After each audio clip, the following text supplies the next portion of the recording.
Hello everyone. GS for नौकरी channel में आपका फिर से एक बार सभी का स्वागत है।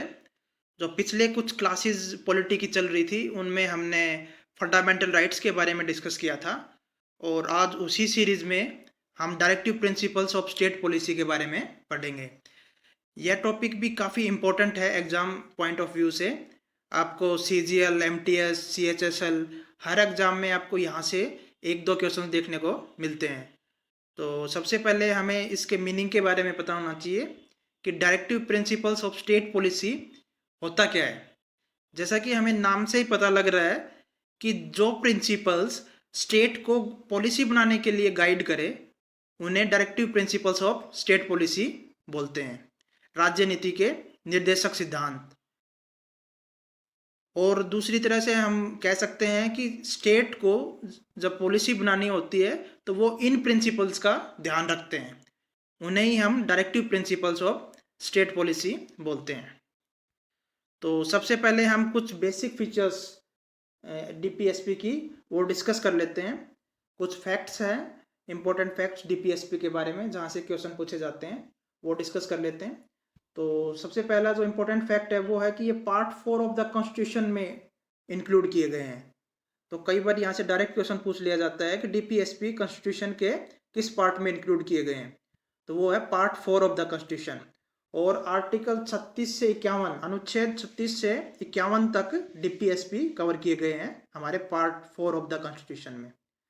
दूसरा जो इम्पोर्टेंट फैक्ट है डीपीएसपी के बारे में वो है कि हमने कॉन्स्टिट्यूशन में डीपीएसपी आए कहाँ से, हमने ये आइडिया कहाँ से बोरो किया, वो है इरिस गवर्नमेंट, आयरलैंड गवर्नमेंट से हमने किया, इरिस कॉन्स्टिट्यूशन से हमने ये आइडिया बोरो किया है। और तीसरा जो फैक्ट है इम्पोर्टेंट वो है कि नॉन जस्टिसिएबल इन नेचर। हमने फंडामेंटल राइट्स में देखा था कि वो जस्टिसिएबल इन नेचर थे, कि अगर आपके फंडामेंटल राइट्स का वायलेशन होता है तो आप कोर्ट में जा सकते हैं। लेकिन ये नॉन जस्टिसिएबल इन नेचर है, कि इनका अगर वायलेशन होता है तो आप कोर्ट में नहीं जा सकते। अगला जो इम्पोर्टेंट फैक्ट है डीपीएसपी के बारे में वो है embody the concept of A welfare state and fundamental in governance. Welfare state, हमें आज़ादी से पहले हमारा स्टेट पुलिस स्टेट था कि गवर्नमेंट की पूरी मनमानी चलती थी। लेकिन इंडिपेंडेंस के बाद हमारा स्टेट वेलफेयर स्टेट है, कि लोगों की भलाई के लिए स्टेट काम करता है। तो वो जो कंसेप्ट है जस्टिस का, लोगों की भलाई का, वो डीपीएसपी में कवर किया गया है। इसलिए इस पार्ट को वेलफेयर स्टेट के कंसेप्ट को एम्बॉडी करने के लिए भी कहा जाता है।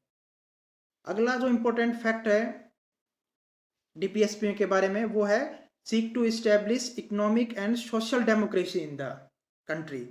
इसके इकोनॉमिक और सोशल डेमोक्रेसी के बारे में हमने पिछले लेक्चर्स में भी डिस्कस किया था। इकोनॉमिक डेमोक्रेसी वो होती है कि इकोनॉमी के केसेस में किसी के साथ डिस्क्रिमिनेशन ना किया जाए, उनको पब्लिक एम्प्लॉयमेंट में इक्वल अवसर मिले, सभी को जस्टिस मिले, इनइक्वलिटी घटाए गवर्नमेंट, वो सभी इकोनॉमिक डेमोक्रेसी में आता है। और सोशल डेमोक्रेसी वो होती है जिसमें कि कास्ट, रिलीजन, सेक्स के बेसिस पे किसी के साथ कोई डिस्क्रिमिनेशन ना हो। तो ये उसको प्रमोट करने के लिए भी काम आता है DPSP, social and economic democracy को प्रमोट करता है डीपीएसपी। तो कई बार यहाँ से भी आपको क्वेश्चंस देखने को मिलते हैं। तो ये कुछ इंपॉर्टेंट फैक्ट्स थे डीपीएसपी के बारे में। अभी हम इसका क्लासिफिकेशन देख लेते हैं कि डीपीएसपी को कितने पार्ट्स में क्लासीफाई किया गया है। वैसे तो कॉन्स्टिट्यूशन में कोई भी क्लासिफिकेशन नहीं है, वहाँ पे आपको आर्टिकल 36 से 51 तक डीपीएसपी देखने को मिलेंगे। लेकिन हम जनरली इन 3 पार्ट्स में इनको क्लासीफाई कर सकते हैं: socialistic principles, Gandhian principles, liberal intellectual principles. ये 3 कैटेगरीज हैं जिनमें हम अपने डीपीएसपी को डिवाइड कर सकते हैं। लेकिन कॉन्स्टिट्यूशन में ऐसा कोई क्लासिफिकेशन नहीं दिया हुआ है। तो हम बारी बारी से एक एक पार्ट देख लेते हैं। सबसे जो पहला पार्ट है वो है सोशलिस्टिक प्रिंसिपल्स। सोशलिस्टिक प्रिंसिपल्स कौन से होते हैं? जो सोशलिज्म से इंस्पायर्ड होते हैं। सोशलिज्म जिसमें स्टेट इम्पोर्टेंट रोल प्ले करता है लोगों को जस्टिस देने के लिए एज ए वेलफेयर स्टेट। तो वो सभी प्रिंसिपल्स सोशलिस्टिक प्रिंसिपल्स में इंक्लूड किए गए हैं। तो यहाँ पे मैंने ब्लू कलर में जो हाईलाइट किए हैं वो इम्पोर्टेंट डीपीएसपी हैं, तो वो तो आपको याद करने ही है। बाकी दूसरे जो डीपीएसपी हैं वो भी आपको याद करने हैं। तो जो सबसे पहला सोशलिस्टिक प्रिंसिपल है वो आर्टिकल 38 में है, वो है कि to promote the welfare of people and minimise inequality. Inequality को मिनिमाइज करने के लिए और लोगों का वेलफेयर प्रमोट करने के लिए जो प्रिंसिपल दिया हुआ है वो आर्टिकल 38 में दिया हुआ है, अनुच्छेद 38 में। दूसरा जो डीपीएसपी है, प्रिंसिपल है, वो है to secure equitable distribution of resources equal for equal work for man and women. कि जो रिसोर्सेज हैं उनका इक्वली डिस्ट्रीब्यूशन हो सभी में, और मैन और वीमेन को वर्क के अकॉर्डिंग इक्वल पे मिले। ये प्रिंसिपल आर्टिकल 39 में दिया हुआ है। और तीसरा जो इम्पोर्टेंट डीपीएसपी है जो काफ़ी बार एग्जाम्स में भी पूछा हुआ है, वो है to promote equal justice and to provide free legal aid to the poor. काफ़ी ऐसे पुअर लोग हैं जिनको कि एक्सेस और लीगल ऑर्गेनाइजेशन उनका एक्सेस नहीं मिल पाता। अगर उनके अगेंस्ट कोई केस होता है या उनको कोई केस करना होता है तो उनके पास इतने रिसोर्सेज नहीं होते कि वो केस कर सके या लॉयर्स की हेल्प ले सके।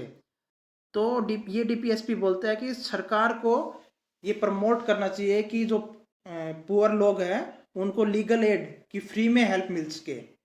तो इसी के अंतर्गत गवर्नमेंट ने एक प्रो बोनो स्कीम करके लॉन्च की गई है, जिसमें कि जो एग्जिस्टिंग लॉयर्स हैं वो फ्री में पुअर लोगों की हेल्प करते हैं। अगला जो प्रिंसिपल है वो है आर्टिकल 41 में दिया हुआ है कि to secure the rights to work to education in cases of unemployment, old age, sickness and disablement. कि बुढ़ापे में या किसी को बीमारी हो, अनएम्प्लॉयमेंट के केस में, या फिजिकली डिसेबल लोगों के लिए, तो उनके वेलफेयर के रिगार्डिंग जो प्रोविजंस दिए हुए हैं या जो गवर्नमेंट को डायरेक्शंस दी हुई हैं वो आर्टिकल 41 में दी हुई है, अनुच्छेद 41 में। अगला जो इम्पोर्टेंट आर्टिकल है डीपीएसपी में वो है to secure a living wage, a decent standard of life for all workers. कि जो भी लेबर या वर्कर्स काम करते हैं इंडस्ट्रीज में उनको एक अच्छा वेज मिले और एक अच्छी स्टैंडर्ड की लाइफ उन्हें मिले। तो वर्कर्स के रिगार्डिंग जो प्रोविज़न है वो आर्टिकल 43 में कवर किया गया है। इसी तरह जो वर्कर्स के रिगार्डिंग एक और प्रोविज़न है जो कि बाद में हुआ था ऐड, आर्टिकल 43A में। इसमें है कि वर्कर्स को भी इंडस्ट्री के मैनेजमेंट में पार्टिसिपेट करना चाहिए। कि जो इंडस्ट्रीज़ का मैनेजमेंट होता है वहाँ पे नॉर्मली वर्कर्स को इंक्लूड नहीं किया जाता, तो ये उसी डायरेक्शन में प्रोविज़न है कि वर्कर्स को भी इंडस्ट्री के मैनेजमेंट में इंक्लूड किया जाए। अगला जो डीपीएसपी है वो अनुच्छेद 47 आर्टिकल 47 में दिया हुआ है। वो है कि लोगों की हेल्थ को इम्प्रूव करने, उनके न्यूट्रिशन के लेवल को अच्छा करने और उनकी स्टैंडर्ड लिविंग ऑफ पीपल उसको सुधारने के रिगार्डिंग जो प्रोविजंस दिए हुए हैं, न्यूट्रिशन, पब्लिक हेल्थ और स्टैंडर्ड लिविंग, वो आर्टिकल 47 में दिए हुए हैं।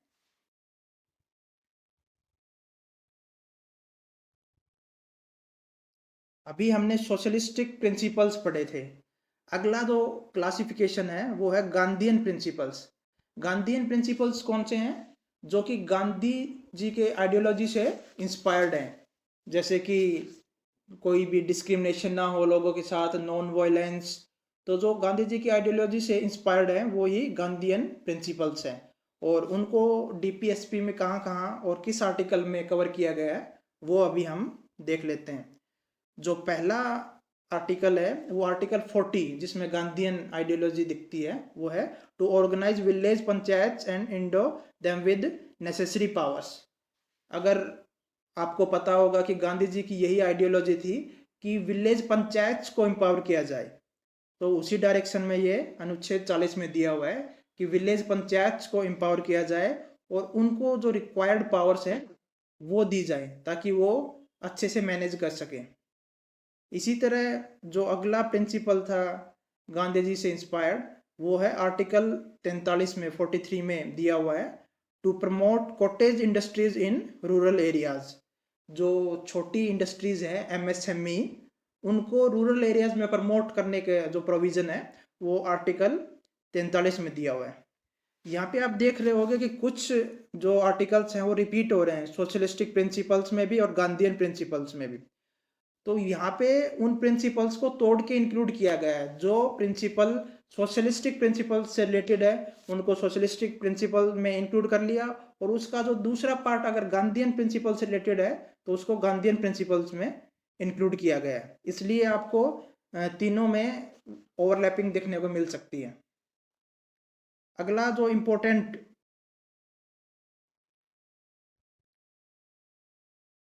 आर्टिकल है डीपीएसपी में वो है आर्टिकल 43B।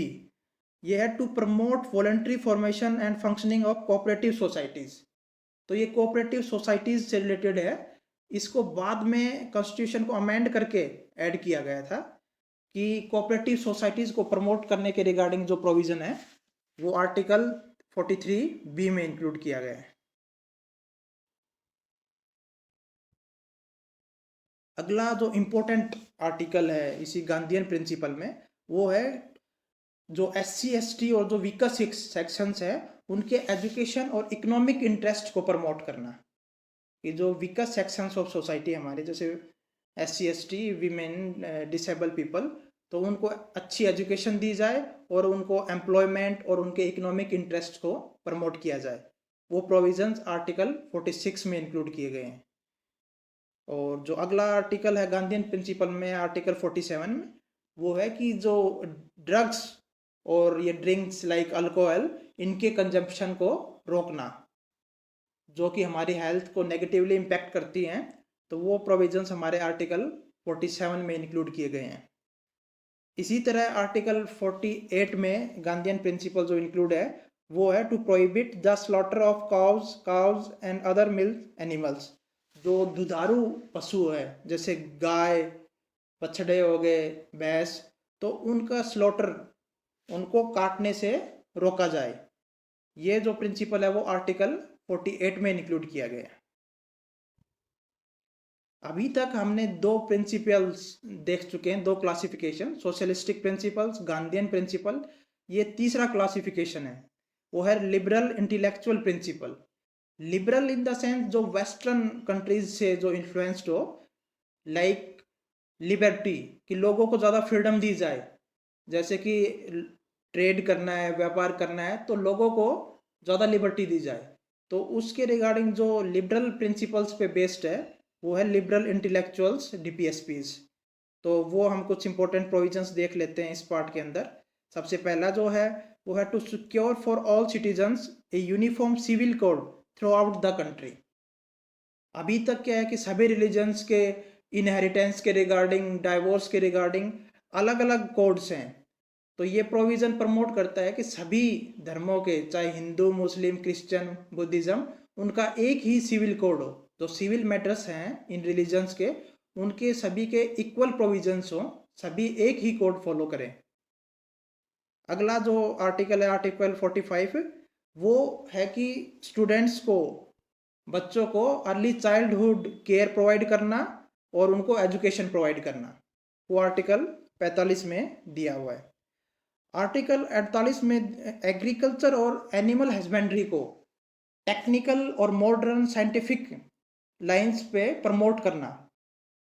वो सब प्रोविजंस आर्टिकल 48 में दिया हुआ है कि हमारी एग्रीकल्चर और एनिमल हस्बेंड्री में लेटेस्ट टेक्निक्स और साइंटिफिक प्रोविजंस इंक्लूड किए जाएं। अगला जो प्रोविजन है लिबरल इंटेलेक्चुअल प्रिंसिपल्स में वो है कि हमारे फॉरेस्ट और वाइल्ड लाइफ को प्रोटेक्ट किया जाए। यह प्रोविजन भी बाद में अमेंडमेंट से ऐड हुआ था आर्टिकल 48A में। इसी तरह आर्टिकल 49 में है हमारे मॉन्यूमेंट्स, प्लेसेस और objects of artistic and historic interest को प्रोटेक्ट करना, जैसे ताजमहल है। इनको प्रोटेक्ट करने के जो प्रोविजंस हैं वो आर्टिकल 49 में दिए हुए हैं। अगला जो इम्पोर्टेंट आर्टिकल है वो आर्टिकल 50 है। ये काफ़ी बार SSC के एग्जाम्स में यहाँ से क्वेश्चन पूछा हुआ है कि to separate the judiciary from the executive. Executive क्या होता है कि जो गवर्नमेंट चलाते हैं। अभी बीजेपी की गवर्नमेंट है तो वो एग्जीक्यूटिव है और जुडिशरी अलग हो गया, तो बेसिकली 3 ऑर्गन्स है हमारे स्टेट के, जुडिशरी, लेजिस्लेटिव और एग्जीक्यूटिव। तो ये प्रोविजन जुडिशरी को एग्जीक्यूटिव से सेपरेट करने के लिए बोलता है आर्टिकल 50 में।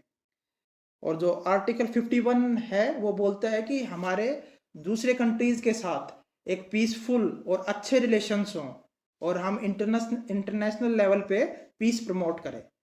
सो इंटरनेशनल रिलेशंस के बारे में, फॉरेन रिलेशंस के बारे में जो प्रोविजंस दिए हुए हैं वो आर्टिकल 51 में दिए हुए हैं। तो ये थे कुछ इंपॉर्टेंट आर्टिकल्स हमारे डीपीएसपी के रिगार्डिंग। आपको जो ये आर्टिकल्स दिए हुए हैं वो याद करने हैं, क्योंकि यहाँ से आर्टिकल से डायरेक्ट क्वेश्चन पूछे जाते हैं। अभी हम ये देख लेते हैं कि कौन से डीपीएसपीज बाद में अमेंडमेंट से ऐड हुए हैं, क्योंकि अमेंडमेंट टॉपिक से एसएससी में बार बार क्वेश्चन पूछे जाते हैं। तो हम एक बेसिक ओवरव्यू देख लेते हैं किस किस अमेंडमेंट से कौन कौन से डीपीएसपी बाद में ऐड हुए हैं। सबसे पहला जो अमेंडमेंट हुआ था डीपीएसपी में वो था 42nd अमेंडमेंट एक्ट ऑफ 1976। इससे 4 डीपीएसपी ऐड हुए थे। सबसे पहले तो जो था वो to secure opportunities for healthy development of children, article 39। अगला लीगल एड के रिगार्डिंग जो हमने अभी डिस्कस किया था वो भी 42nd अमेंडमेंट एक्ट से ऐड हुआ था। और तीसरा जो वर्कर्स का पार्टिसिपेशन इंडस्ट्रीज के मैनेजमेंट में, वो भी इसी अमेंडमेंट एक्ट से ऐड हुआ था। और जो 48A है जिसमें हम इन्वायरमेंट और हमारे फॉरेस्ट को प्रोटेक्ट करने के लिए जो प्रोविजंस दिए हैं वो भी 42nd अमेंडमेंट एक्ट 1976 से ऐड किए गए थे। अगला जो इम्पोर्टेंट अमेंडमेंट था वो था 44th अमेंडमेंट एक्ट ऑफ 1978। इससे जो हमारा आर्टिकल 38 है उसके स्टेटमेंट में कुछ चेंजेस किए गए थे, to minimise inequalities in income, status, facilities and opportunities. ये 44th अमेंडमेंट एक्ट ऑफ 1978 से ऐड हुआ था। अगला जो डीपीएसपी जिसकी स्टेटमेंट में चेंज किया गया था, सब्जेक्ट मैटर में चेंज किया था, वो आर्टिकल 45 था एजुकेशन के रिगार्डिंग। वो 86th अमेंडमेंट एक्ट ऑफ 2002 से चेंज किया गया था। 86th अमेंडमेंट एक्ट ऑफ 2002 से आर्टिकल 21A भी ऐड किया गया था और आर्टिकल 45 के सब्जेक्ट मैटर में भी चेंज किया गया था। और जो लास्ट अमेंडमेंट था डीपीएसपी में वो था 97th अमेंडमेंट एक्ट ऑफ 2011, जो कोऑपरेटिव सोसाइटीज के रिगार्डिंग जो डीपीएसपी ऐड किया गया था वो आर्टिकल 43B में, वो 97th अमेंडमेंट एक्ट से ऐड हुआ था। तो ये हमने कुछ अमेंडमेंट्स अभी देखे जिनसे कि डीपीएसपी पार्ट को अमेंड किया गया और वहाँ पे या तो सब्जेक्ट मैटर को चेंज किया गया या दूसरे डीपीएसपी ऐड किए गए। तो अभी हम इससे रिलेटेड कुछ प्रीवियस ईयर क्वेश्चंस देख लेते हैं जो डिफरेंट एसएससी एग्जाम्स में पूछे हुए हैं। जो पहला क्वेश्चन अभी सीजीएल टायर 2 में पूछा हुआ लेटेस्ट ही, वो है which of the following articles mentions about a uniform civil code. Uniform civil code के बारे में हमने अभी डिस्कस किया था कि वो आर्टिकल 44 में कवर किया गया है। यूनिफॉर्म सिविल कोड के रिगार्डिंग जो प्रोविजंस हैं वो आर्टिकल 44 में कवर किए गए। इसी तरह which part of the constitution of India consist of the idea of A welfare state. ये भी हमने बेसिक फीचर्स के डीपीएसपी जब स्टार्टिंग ऑफ दिस लेक्चर हमने डिस्कस किए थे कि डीपीएसपी हैं वो एक वेलफेयर स्टेट को एम्बॉडी करते हैं। ये भी सीजीएल टायर 2 में पूछा हुआ 2022 में। अगला जो क्वेश्चन है वो है which article of constitution separates the judiciary from the executive. ये आर्टिकल 50 जस्ट हमने डिस्कस किया, ये सीजीएल टायर 1 में पूछा हुआ 2022 में। इसी तरह जो अगला क्वेश्चन है वो सीजीएल 2019 में पूछा हुआ है कि which of following articles promote equal justice and free legal add for all citizens. वो आर्टिकल 39A में कवर किया गया है फ्री लीगल एड के रिगार्डिंग। और अगला जो क्वेश्चन है ये सीएचएसएल में पूछा हुआ 2020 में कि what is the provision of article 49 of the constitution of India. जो आर्टिकल 49 है उसमें कौन से प्रोविजंस इंक्लूड किए गए हैं, तो वो है protection of monuments and places and objects of natural importance. हमारे हिस्टोरिकल पैलेसेस और मॉन्यूमेंट्स के बारे में जो हमने डिस्कस किया था वो आर्टिकल 49 में कवर किए गए हैं। तो आज के लिए बस इतना ही, हमने डीपीएसपी टॉपिक कवर कर लिया है। अगले जो लेक्चर होगा उसमें हम फंडामेंटल ड्यूटीज़ के बारे में डिस्कस करेंगे, वो भी एक काफ़ी इम्पोर्टेंट टॉपिक है।